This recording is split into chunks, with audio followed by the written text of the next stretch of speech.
এরপর প্রশ্ন হলো, শুধু ইল্লাল্লাহ জিকির করা জায়েজ হবে কিনা? ইবাদত, জিকির একটা ইবাদত, শুধু ইবাদত না, একটা গুরুত্বপূর্ণ ইবাদত। আল্লাহ তাআলা কোরআনে কারিমে একটা ইবাদত পরিমাণে বেশি করতে বলেছেন, সেটা হলো জিকির। ওয়াযাকিরিন আল্লাহ কাসীরাও ওয়াযাকিরাত, আল্লাহর অধিক পরিমাণে জিকিরকারী নারী এবং পুরুষ, তাদের প্রশংসা আল্লাহ তাআলা করেছেন।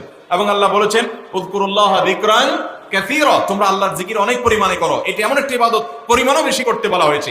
জিকির এই ইবাদত, এই ইবাদতটা বা যে কোনো ইবাদত হতে হবে মুহাম্মদ সাল্লাল্লাহু আলাইহি সাল্লামের বাতানো পদ্ধতি অনুপাতে। কারণ ইবাদতের পদ্ধতি শিখাবার জন্য তিনি দুনিয়াতে এসেছেন। এই জন্য কোন ইবাদতের ক্ষেত্রে আমরা জায়েজ খুঁজবো না, আমরা খুঁজবো সুন্নাত। কোনটা কি খুঁজবো আমরা?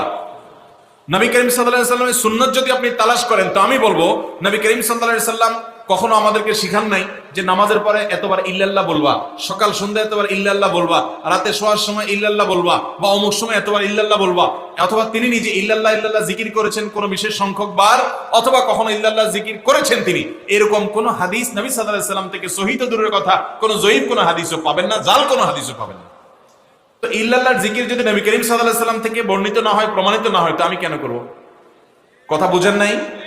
নবী করিম সাল্লাল্লাহু আলাইহি সাল্লাম থেকে লা ইলাহা ইল্লাল্লাহর জিকির প্রমাণিত, সুবহানাল্লাহ জিকির প্রমাণিত, আলহামদুলিল্লাহ জিকির প্রমাণিত, আল্লাহু আকবার জিকির প্রমাণিত। আপনি মাসনুন জিকিরগুলো করে শেষ করতে পারছেন? মাসনুন জিকিরগুলোর যে পরিধি, যে বহর, এটা আপনি সারাদিন করে তো শেষ করা কঠিন হবে আপনার জন্য। অতএব আমরা সুন্নাহকে অনুসরণ করব। ইবাদতের ক্ষেত্রে জায়েজ এটা তালাশ করা না, ইবাদতের ক্ষেত্রে তালাশ করব সুন্নাহ কোনটা। আপনি একটা ঘর বাড়ি করবেন, সে ঘর বাড়িতে জানালা আপনি পশ্চিম দিকেও দিতে পারেন, পূব দিকেও দিতে পারেন, উত্তর দিকেও দিতে পারেন, দক্ষিণ দিকেও দিতে পারেন, এটা আপনার ব্যাপার।